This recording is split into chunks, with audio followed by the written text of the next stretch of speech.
My name is Alara Vance. I'm 42, and for most of my life, I've considered myself a student of quiet things. The way dust motes dance in a sliver of morning sun, the subtle shift in a person's breathing when they're about to tell a lie, the particular weight of a silence that isn't peaceful. I work as a restorer of antique books, a profession that suits my temperament. I spend my days mending torn pages and reinforcing worn spines, coaxing history back to a state of gentle integrity. My life, the one I built for myself in the calm, leafy suburbs of a city called Port Meridian, is my own deliberate creation, a quiet rebellion against the home I grew up in. It was a home built on the brittle foundation of appearances. My parents, Richard and Helen, were masters of the placid surface. They never raised their voices, never threw things. Their disapproval was a quieter, colder thing, a tightening of the jaw, a carefully chosen word that landed with the precision of a scalpel. They were, to the outside world, perfect parents. We had clothes, we had food, our lunches were packed with loving notes written in my mother's elegant script. But love, I learned early on, was a finite resource in that house, and it was allocated almost entirely to my younger sister, Beatrice. We could do no wrong. She was the sun around which my parents orbited, her laughter the soundtrack of their joy. I was the distant, dimmer star, expected to be self-sufficient, to achieve without needing encouragement, to be grateful for the space I occupied. I spent my childhood trying to earn the warmth that be received for simply existing. I brought home perfect report cards. They would nod and say, "That's nice, dear." I learned to play the piano. They would ask me to practice more quietly. Eventually, I stopped trying to perform for their affection and instead learned to live in its absence.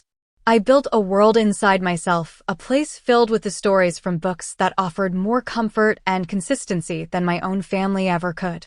When I had my daughter, Clara, at 22, it was like the world had been remade in vibrant color. Holding her for the first time, I made a silent, ferocious vow.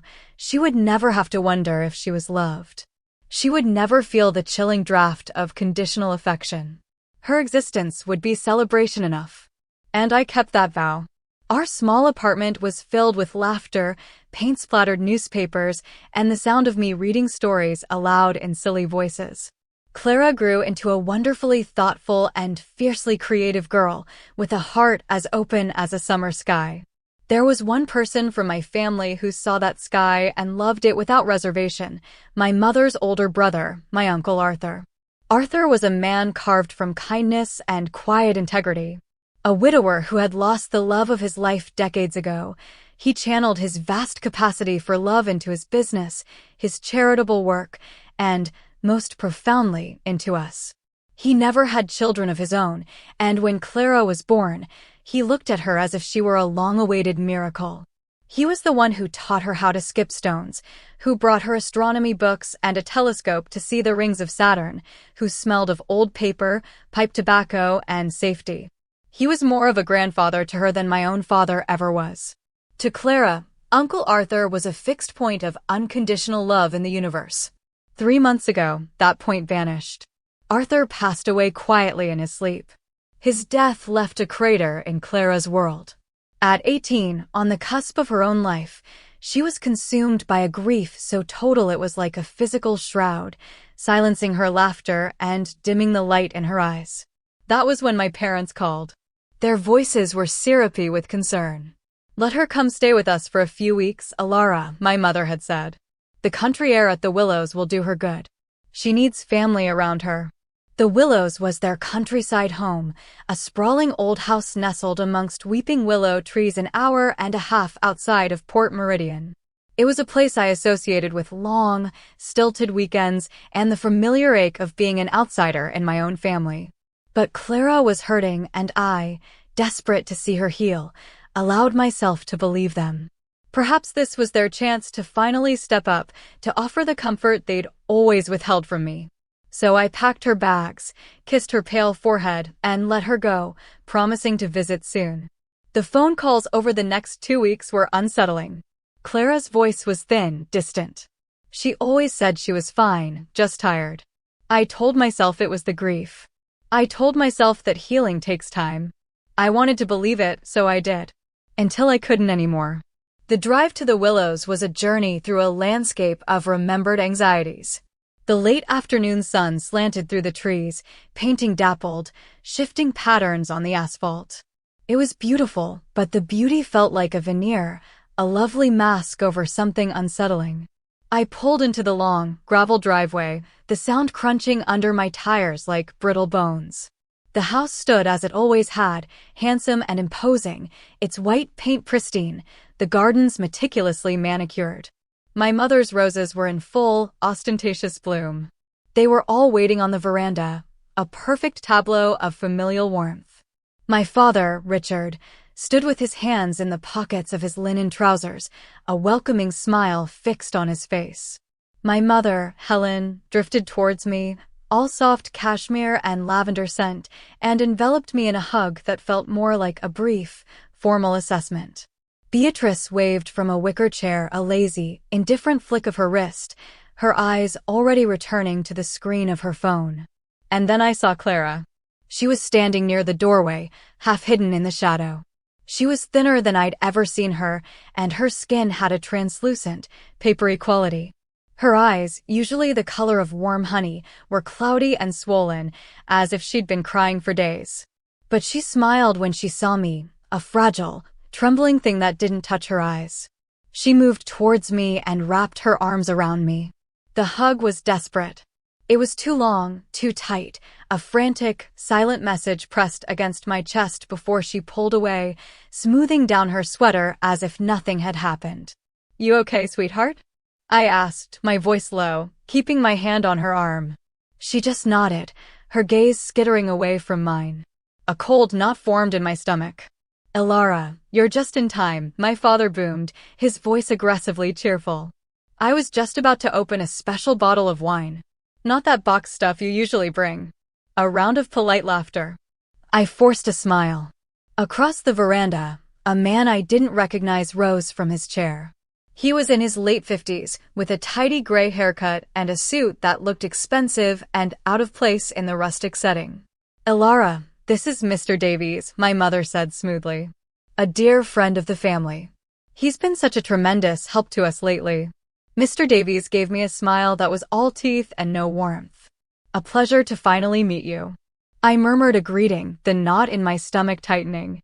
Why was a lawyer? Because he had to be a lawyer here for a casual family dinner. We moved inside to the dining room. The table was set with the good china, the silver polished to a blinding sheen. It felt less like a family meal and more like a diplomatic summit. The conversation was a stream of meaningless pleasantries. My father recounted a tedious story about his golf game. My mother fussed over the food, ensuring everyone's plate was full. Beatrice scrolled through her phone beneath the table, occasionally grunting in response to a direct question. Mr. Davies sat silently, observing, his unnerving smile reappearing whenever his gaze met mine. I smiled back. It was an old, ingrained reflex, the social lubricant of a woman taught to be accommodating at all costs. I tried to catch Clara's eye, but she kept her head down, pushing a piece of roasted chicken around her plate with her fork. Her hands were trembling. I could see it from across the table. Her leg bounced, a frantic, silent rhythm against the floor. Every instinct I had was screaming that something was deeply, fundamentally wrong. My father raised his glass, the crystal ringing as he tapped it with a fork. "A toast," he announced, beaming. "To family. And to moving forward, together, through difficult times. We should do this more often." As he spoke, I felt a featherlight touch against my leg. I flinched. It was Clara. Her hand, cold and clammy, was pressing a small, folded piece of paper into my own. I closed my fingers around it, my heart beginning to hammer against my ribs. She didn't look at me. She was staring at the centerpiece of flowers, her expression a perfect mask of neutrality. I waited a moment, my breath caught in my throat. Then, under the cover of the tablecloth, I carefully unfolded the note. It was a scrap of paper from the notepad my mother kept by the phone, torn hastily from the top. The handwriting was shaky, desperate. 3 words written in capital letters. "Call 911. Beneath them, a 4th, smaller line. "They're making me sign things." The air left my lungs. The sounds of the room, the clinking of glasses, my father's resonant voice, faded into a dull, distant roar. I looked at Clara. She was still staring straight ahead, but I could see the tension in her jaw, the sheen of unshed tears in her eyes. This wasn't a joke. This wasn't teenage melodrama. This was real. And the reason she couldn't say it aloud was sitting all around us, smiling. Alara? Everything all right, dear? My mother's voice cut through the fog. I folded the paper in one swift, practiced motion, sliding it under my thigh. I met her gaze and forced my lips into a smile that felt like cracking plaster. Yes, fine, I said, my voice surprisingly steady. The chicken is wonderful, Mom. I'm so glad you like it, she said, her own smile not wavering for an instant. My father made a joke about my city dweller's palate. They all laughed. I laughed with them, a hollow, breathless sound. My hands felt numb, my entire body buzzing with a terrifying, high-frequency current. I needed to get out of that room. I needed to make that call. I took a slow sip of water, my hand shaking so badly I was afraid I'd spill it. Would you excuse me? I said, placing my napkin on the table. I just need to use the washroom. Of course, sweetheart, my mother said, waving a dismissive hand towards the hallway. I stood up, my legs feeling like they were filled with sand. I picked up my purse from the floor beside my chair. Just in case. Just in case of what? I didn't know. But a primal, protective instinct had taken over, cold and sharp and clear. The hallway was dim and narrow, lined with faded photographs of my sister and me as children, beaming from a swing set, me standing awkwardly to the side. The bathroom door, with its familiar sticky latch, closed behind me with a soft click. I locked it, the sound of the bolt sliding home echoing the slamming of a door in my own mind. I sank onto the closed lid of the toilet, my body trembling uncontrollably. I fumbled for my phone in my purse. It took 3 attempts to unlock the screen, my thumb slick with sweat. My finger hovered over my husband's contact, then a friend's, but I knew they couldn't help me. Not now. Not fast enough. I pressed the emergency call button. The dispatcher's voice was calm, professional. 911, what is your location? I gave her the address, my own voice a fractured whisper. My name is Alara Vance. I'm at my parents' house. My daughter passed me a note. I had to stop to draw a ragged breath. It said to call 911. It said they're trying to make her sign things. She's 18. Her great-uncle just passed away and I think this is about his will. She's been here for 2 weeks. She looks terrified. The dispatcher asked questions with practiced efficiency. Were there weapons in the house? How many people? Was anyone injured? I don't know, I repeated, the words tasting like ash. I don't know. I just know something is terribly wrong. Please, you have to be quiet when you arrive. They can't know I called. They're all here. My parents, my sister, and another man, a lawyer, I think. Please, just come. Officers are on their way, ma'am. They'll be discreet. Can you stay on the line? No, I whispered. I have to go back out there. They'll get suspicious. I ended the call and sat in the silence of the small, cold room, my heart a frantic bird beating against the cage of my ribs. Now came the hardest part. I had to walk back into that room, sit down at that table, and pretend that my world hadn't just tilted on its axis. I had to look into the faces of my own family and act as though I hadn't just summoned the law to their doorstep. I had to protect my child, and the only way to do it was to become a better actor than they had ever been.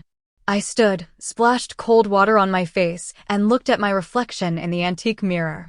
The woman staring back was pale and wide-eyed, but there was a flicker of something new in her gaze, something hard and unyielding.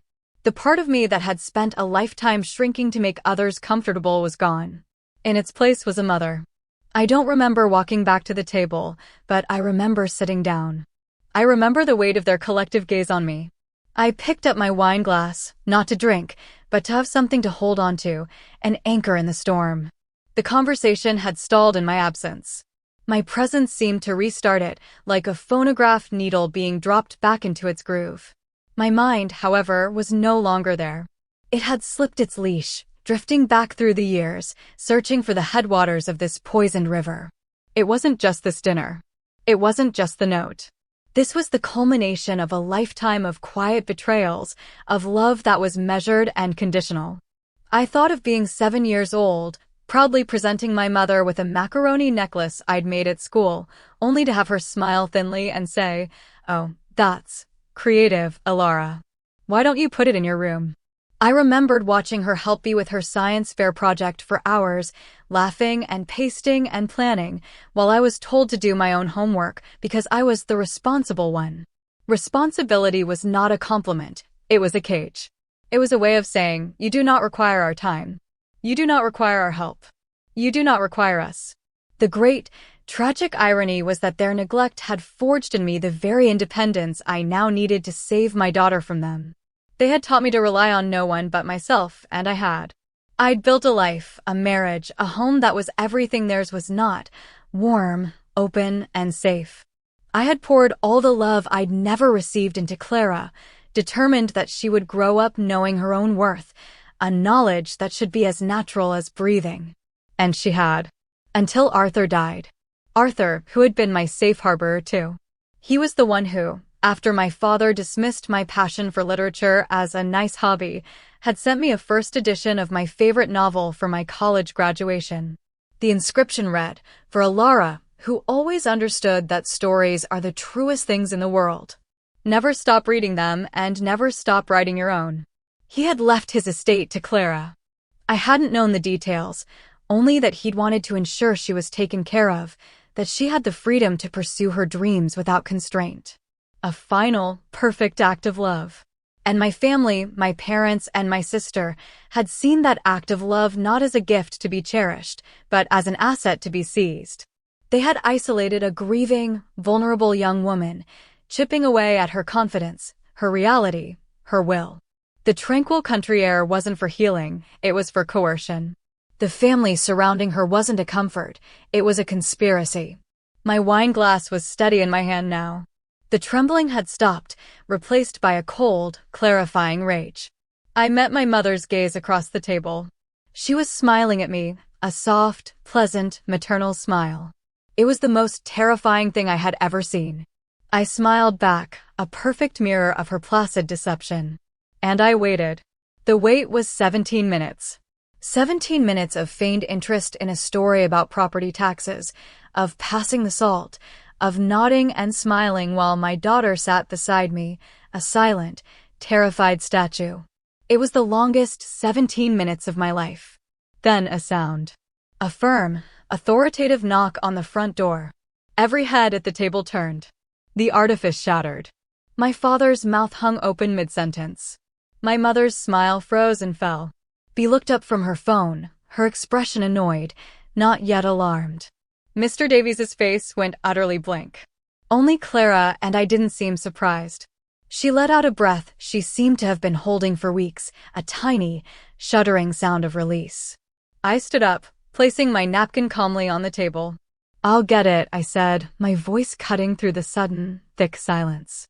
I walked to the door, each step feeling deliberate and heavy. I opened it to find 2 uniformed police officers on the veranda, a man and a woman. Their faces were impassive, their presence an irrefutable fact in the warm evening air. "Ma'am," the male officer said, his voice low and even. "We received a call concerning a resident at this address." I stepped out onto the porch, pulling the door partially closed behind me. "I made the call," I said, keeping my own voice just as level. "It's about my daughter, Clara Vance. She's inside. She's been staying here with her grandparents.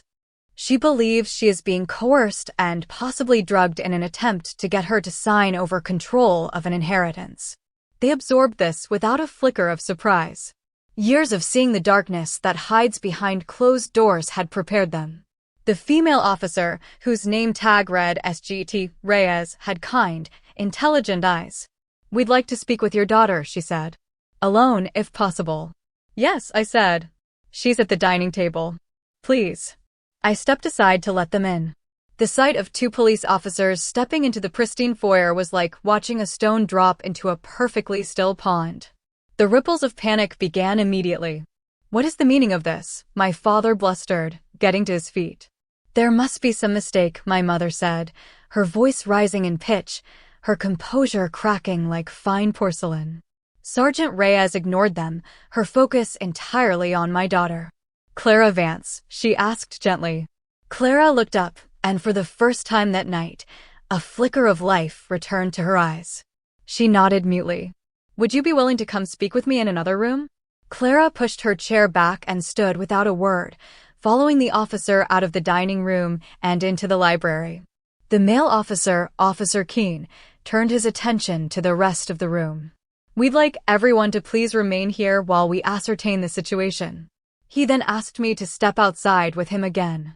We stood on the veranda, the air now cool and laced with the scent of night-blooming jasmine. The false peace of the evening had been irrevocably broken. Inside, I could hear the murmur of Sergeant Reyes's voice, calm and steady, and then, faintly at first, the sound of Clara's. She was talking. Finally, she was talking. After what felt like an eternity, but was probably less than 10 minutes, Sergeant Reyes and Clara emerged from the library. Clara's face was streaked with tears, but she was standing taller. She was no longer a victim. She was a witness. Sergeant Reyes addressed my parents, my sister, and Mr. Davies, who were now huddled together like frightened birds. "We have a formal statement from Ms. Vance," she announced, her voice devoid of any emotion. "She alleges that you have been holding her here under false pretenses, that you have confiscated her phone and wallet, and that you have been administering an unknown substance to her, likely in her tea, to make her more compliant. She also alleges that Mr. Davies, in concert with her family, has been pressuring her to sign legal documents that would cede control of her inheritance." A torrent of denials erupted. "That's absurd. She's grieving. She's not in her right mind," my mother cried. "We were only trying to protect her," my father insisted. "The money, it's too much for a young girl to handle." "This is a family matter," Bea spat, her face contorted with fury. Mr. Davies remained silent, but a thin film of sweat had appeared on his upper lip. "We'll need to conduct a search of the premises," Officer Keene stated. "On what grounds?" my father demanded. "On the grounds of probable cause, based on a credible report and a first-hand statement alleging unlawful confinement, coercion, and the administration of a controlled substance," Sergeant Reyes said flatly. She radioed for backup. The search was methodical and efficient. They started in the kitchen. It took them 5 minutes to find it, a small, unlabeled vial of clear liquid tucked away at the back of the spice cabinet, behind the oregano. Then they went to Clara's room. Her phone and wallet were missing. They found them in a locked drawer in my mother's desk, along with a bottle of prescription sedatives, prescribed to my mother, with a great many pills missing. In Mr. Davies's briefcase, which he'd foolishly left in the guest room, they found the documents. A thick sheaf of papers, all prepared for Clara's signature, that would have established a trust managed by my parents and Mr. Davies, giving them complete control over the estate left to her by Arthur. But the most damning discovery was in the basement. A place I'd only ever known as a dusty storage area had been converted into a small, finished room. There was a bed, a nightstand, and a lamp. It was clean, almost pleasant, until you noticed the newly installed deadbolt on the outside of the door. And on the nightstand, a pot of tea, still lukewarm. It was all there. The premeditation. The intent. The cold, calculated cruelty of it all. I watched as they were led out, one by one. Mr. Davies, his face ashen. My sister, Beatrice, her expression a mask of venomous disbelief. My father, looking old and defeated. And finally, my mother. As she passed me, she turned, and for a fleeting second, her eyes met mine. In them, I saw no remorse, no regret. Only a deep, chilling resentment, as if I were the one who had committed the ultimate betrayal. I went to Clara.